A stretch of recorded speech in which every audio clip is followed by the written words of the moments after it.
आखिर क्यों जीभ लटका कर हंसता है कुत्ता? तिब्बत और भूटान जैसी पहाड़ी इलाकों में क्यों बांधे जाते हैं रंगीन झंडे? क्या जीभ पर भी उग सकते हैं बाल? इसके पीछे की वजह जानकर दंग रह जाएंगे आप। क्या आपने देखी है दुनिया की सबसे अजीबोगरीब सब्जी मंडी जहां बीच से गुजरती है ट्रेन? आखिर क्या है हलाला हॉलिडे जिसकी मांग कर रही हैं मुस्लिम लड़कियां? और आज आप दुनिया की सबसे जहरीली जगह के बारे में जानेंगे जहां कदम रखते ही हो जाती है इंसान की मौत। तो आइए शुरू करते हैं देश और दुनिया से जुड़े अमेजिंग फैक्ट्स।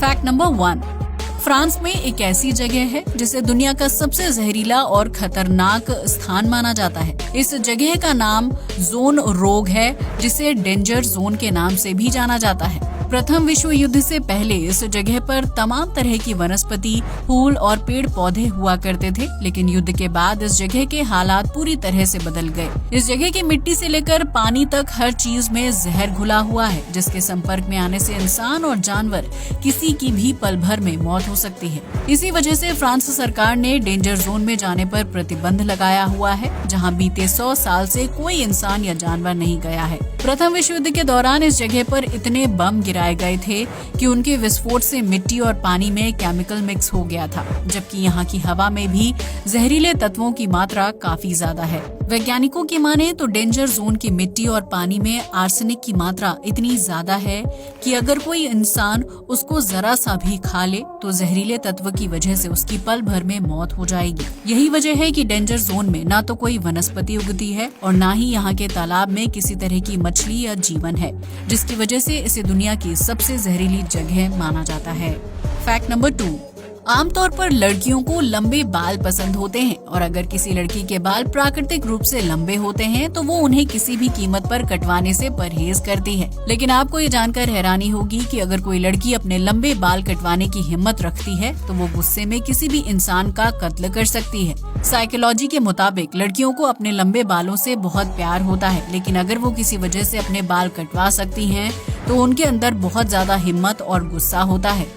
ऐसी लड़कियां गुस्से में किसी इंसान की हत्या तक कर सकती हैं, क्योंकि उनके लिए लंबे बाल काटना और किसी इंसान का कत्ल करना एक समान होता है। हालांकि इन दावों में कितनी हकीकत है ये कोई नहीं जानता, लेकिन अगर आप एक लड़की हैं तो अपने लंबे बालों को बिल्कुल भी मत कटवाएं।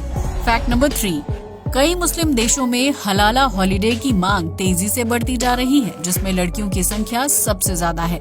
ये एक खास तरह का वेकेशन होता है जिसमें लड़कियां इस्लामिक नियमों का पालन करते हुए घर से बाहर घूमने के लिए जाती हैं।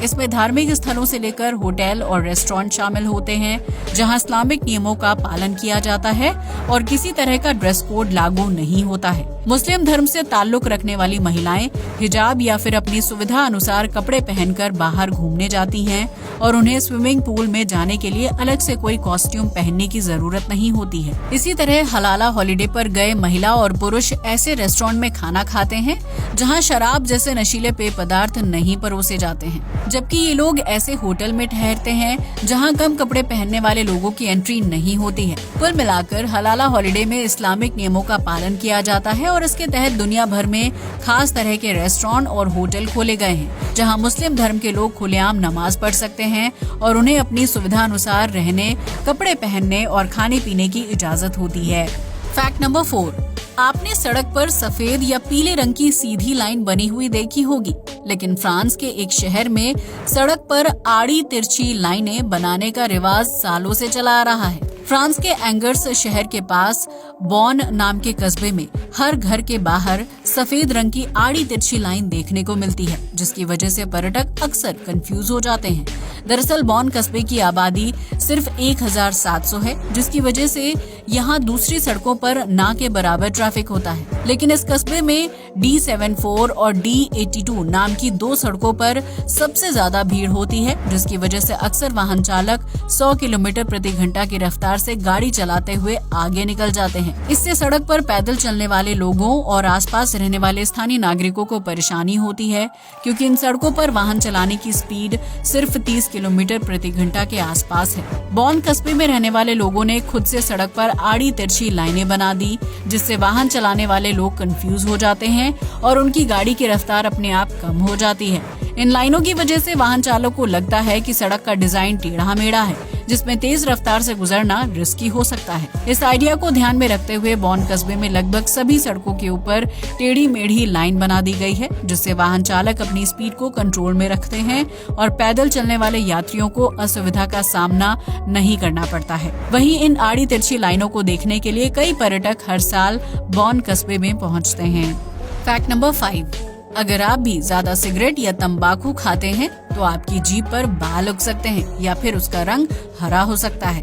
हाल ही में अमेरिका के ओहायो में एक व्यक्ति को अजीबोगरीब बीमारी हुई है, जिसकी वजह से उसकी जीभ में बाल उग आए हैं और उसे काफी ज्यादा परेशानी होती है। डॉक्टर्स की माने तो जो लोग ज्यादा सिगरेट या तंबाकू खाते हैं उनकी जीभ में अलग तरह का केमिकल रिएक्शन होता है और इसकी वजह से जीभ पर बाल उगने या फिर उसका रंग हरा होने की समस्या हो जाती है। इसके अलावा कुछ मामलों में दांत और मसूड़ों के इलाज के लिए एंटीबायोटिक्स को खाने की वजह से भी जीभ में बाल उगने या फिर उसका रंग बदलने की बीमारी हो जाती है, जिसकी वजह से व्यक्ति को जीभ में जलन और खुजली का एहसास होता है।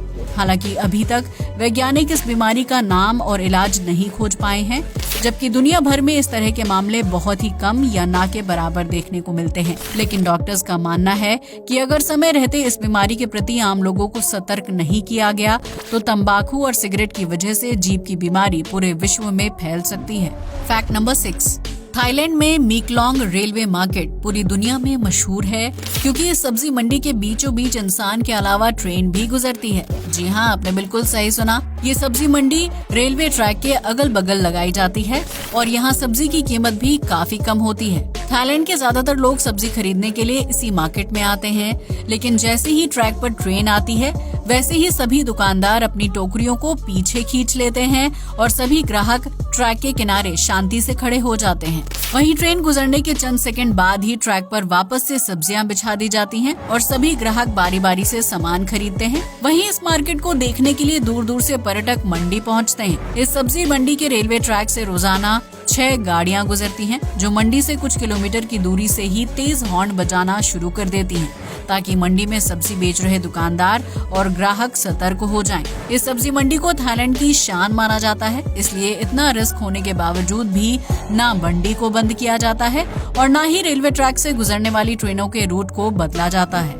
फैक्ट नंबर 7, आपने अक्सर देखा होगा कि हिमाचल, उत्तराखंड, लेह लद्दाख, तिब्बत, नेपाल और भूटान जैसी जगहों और देशों में कई जगहों पर रंगीन झंडे लगे हुए दिखाई देते हैं, जबकि कई लोग सजावट के लिए इन झंडों को अपनी बाइक और कार में भी लगाते हैं। लेकिन क्या आप जानते हैं कि इन रंगीन झंडों का असल महत्व क्या है?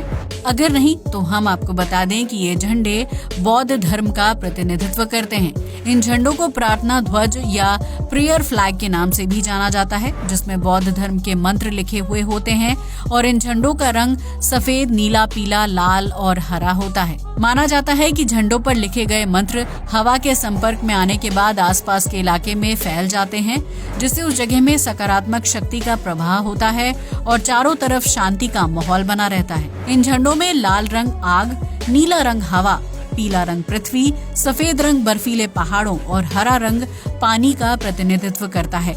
माना जाता है कि इन रंगीन झंडों का सबसे पहले इस्तेमाल गौतम बुद्ध ने किया था, जिन्होंने इन झंडों पर मंत्र लिखकर पेड़ के आसपास बांध दिए थे और फिर उसी जगह पर ध्यान लगाया था। यही वजह है कि जिन इलाकों में बौद्ध धर्म को मानने वाले लोग ज्यादा संख्या में रहते हैं, वो अपने आसपास के इलाकों को सकारात्मक बनाने के लिए पेड़ पौधों, चट्टानों और खुली जगहों पर रंगीन झंडे बांध देते हैं। इससे न सिर्फ प्रकृति की सुंदरता बढ़ती है, बल्कि झंडे में लिखे मंत्र हवा के जरिए दूर दूर तक पहुंच जाते हैं। फैक्ट नंबर 8, अगर आप डॉग लवर हैं तो आपने अक्सर इस बात को नोटिस किया होगा कि कुत्ता हमेशा अपनी जीभ लटकाकर हाँफता है। लेकिन क्या आप जानते हैं कि इसके पीछे असल वजह क्या है? दरअसल कुत्ते का शरीर दूसरे जानवरों या इंसान के मुकाबले अलग तरीके से काम करता है। गर्मी के सीजन में कुत्ते ज्यादा समय तक अपनी जीभ को बाहर लटकाकर हाँफते हैं, जिससे उनके शरीर में तापमान कंट्रोल्ड रहता है। असल में कुत्ते के शरीर में अलग से पसीने की ग्रंथियां नहीं होती हैं, जिसकी वजह से कुत्ते को अपने शरीर से गर्मी को बाहर निकालने और बॉडी टेम्परेचर को नॉर्मल रखने के लिए अपनी जीभ पर निर्भर रहना पड़ता है। कुत्ता अपनी जीभ को बाहर लटकाता है है और हाँफते हुए शरीर के अंदर की गर्मी बाहर निकालने की कोशिश करता है, जिससे उसकी बॉडी का तापमान नॉर्मल हो जाता है। आपको बता दें कि कुत्तों को गर्मी और सर्दी में बदलते मौसम का एहसास काफी ज्यादा होता है, इसलिए वो हर मौसम में अलग अलग प्रक्रिया के जरिए अपने बॉडी टेम्परेचर को कंट्रोल करने की कोशिश करते हैं। आज के लिए बस इतना ही। जय हिंद दोस्तों।